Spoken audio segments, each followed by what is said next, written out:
नीति का संगम था। इस दरबार में विदुर की नीति थी, भीष्म की प्रतिज्ञा थी, द्रोण की विद्या थी, परंतु दुर्भाग्य से गौरवों की महत्वाकांक्षा और शकुनी की कूटनीति भी थी।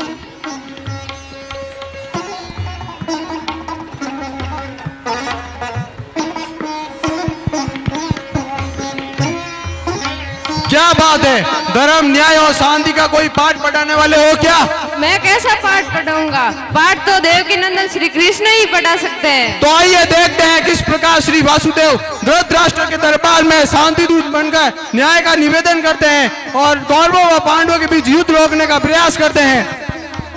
मैं समय हूँ, वर्षों तक वन में घूम घूम बाधा विघ्नों को चूम चूम, सह धूप दाम पानी पत्थर पांडव आए कुछ और निकल, सौभाग्य ना सब दिन सोता है, देखे आगे क्या होता है, मैत्री की बात बताने को, सबको पर लाने को, दुर्योधन को समझाने को, भीषण विध्वंस बचाने को, भगवान हस्तिनापुर आए, पांडव का संदेशा लाए।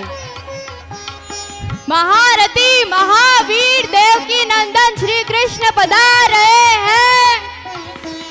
महाराज धृतराष्ट्र को मेरा प्रणाम। प्रणाम वासुदेव, हस्तिनापुर में आपका स्वागत है। स्थान ग्रहण कर मेरी राजसभा का सम्मान बढ़ाइए। हे वासुदेव, मेरे अनुज पुत्रों की ओर से क्या संदेश लाए हो? मैं तो इस विध्वंस रण को शांत करने का प्रस्ताव लाया हूँ। अगर आपकी आज्ञा हो तो आपके समक्ष प्रस्तुत करूँ? अवश्य वासुदेव, अवश्य। दो न्याय अगर तो आधा दो, पर इसमें भी यदि बाधा हो तो दे दो केवल 5 ग्राम, रखो अपनी धरती तमाम, हम वही खुशी से खाएंगे, परिजन पर हंसी न उठाएंगे। 5 ग्राम, वो भी इन पांडवों को? मैं इन पांडवों को सुई की नोक जितनी भी जमीन ना दूं। अगर आप दूत ना होते तो मैं आपको बंदी बना लेता। शांत दुर्योधन, शांत। दुर्योधन, तुम मुझे बंदी बनाओगे? अगर तुम मुझे बंदी बना सकते हो तो अवश्य प्रयत्न करके देख लो। स्वामी को इसे बंदी बना लो। दुर्योधन वह भी दे न सका, आशीष ले न सका, टूटे हरि को बांधने चला, जो असाध्य साधने चला, जब नाश मनुष्य पर छाता है, पहले विवेक मर जाता है। हरि ने भीषण हुंकार किया, अपना स्वरूप विस्तार किया, डगमग डगमग दिग्गज डोले, भगवान कुपित होकर बोले, जंजीर बड़ा कर साध मुझे, हाँ हाथ दुर्योधन बांध मुझे, बांधने मुझे तू आया है, जंजीर बड़ी क्या लाया है, यदि बांधने का हो मन तो पहले बांध अनंत गगन, सुने को वो साध न सकता, वह मुझे कब बांध सकता, हित वचन न तूने माना, मैत्री का मूल्य न पहचाना, तो ले अब मैं भी जाता हूँ, अंतिम संकल्प सुनाता हूँ, याचना नहीं अब रण होगा, जीवन जाकी मरण होगा, फन शेष नाग का डोलेगा, विकराल काल मुंह खोलेगा, दुर्योधन रण ऐसा होगा फिर कभी नहीं जैसा होगा, भाई पर भाई टूटेंगे, विष बाण बूंद से छूटेंगे, सौभाग्य मनुष्य के फूटेंगे।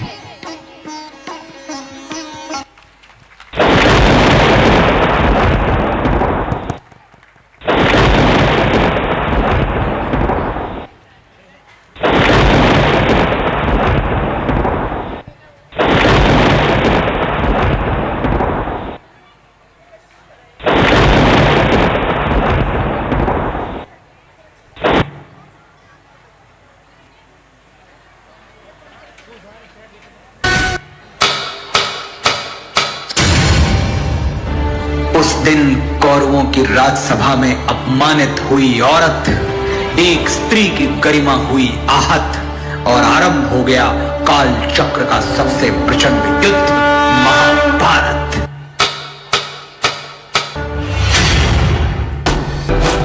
आरंभ है प्रचंड बोले मस्तकों के झुंड, आज जंग की घड़ी के तुम गुहार दो, आन शान या कि जान का हो दान, आज एक धनुष के बाण पे उतार लो, आरंभ है प्रचंड।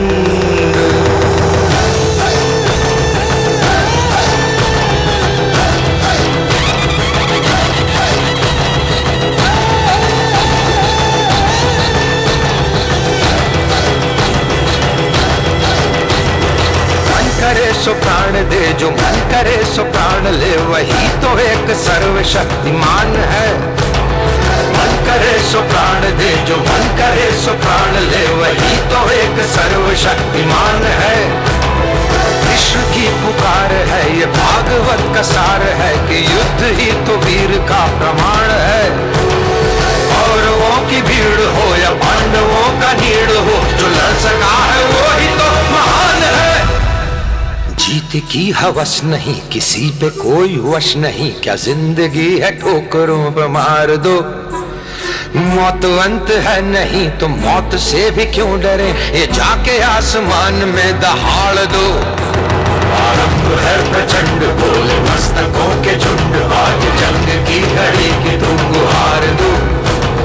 मान पान शान या की जान का हो दान, आज एक धनुष के बाण पे उतार दो। आरंभ है प्रचंड।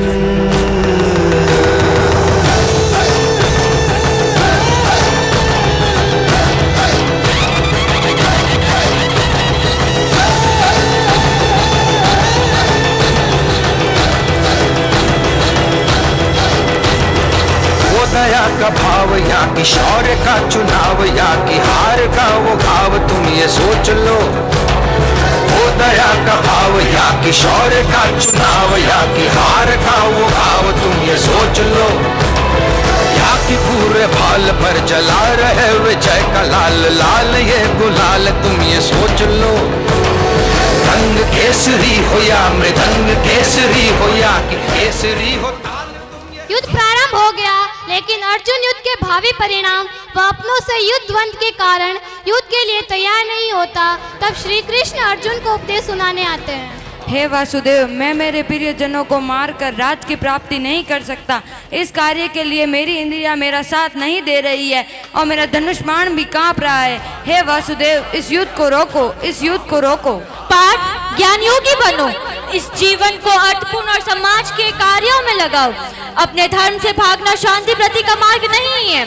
तुम तो एक किरदार मात्र हो अर्जुन। इस युद्ध का परिणाम तो संसार रचना से पूर्व ही निर्धारित हो चुका था।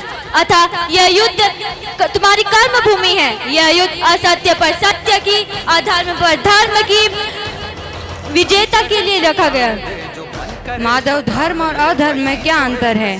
पार्थ, जब तक संसार में एक भी मनुष्य पीड़ित है, तब तक वास्तव में किसी का भी सुख संपूर्ण नहीं है।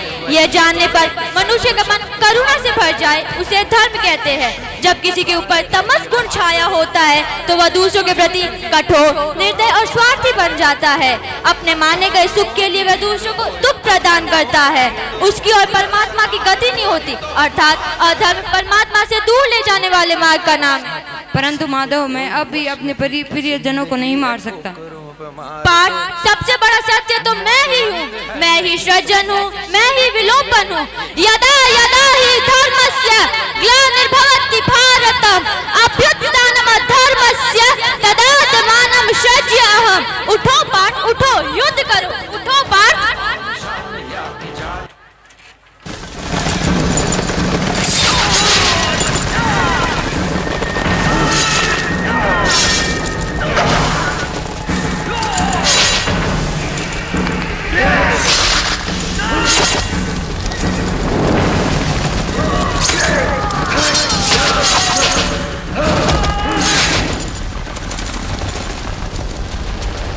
तो जिस प्रकार आपने देखा अधर्म का विनाश और धर्म की विजय हुई है, तो आइए हम सब मिलकर अपने देश व अपने समाज के हित के लिए एकजुट होकर कार्य करें तथा अपनी संस्कृति और अपनी धर्म की रक्षा करें। यही भागवत गीता का सार है।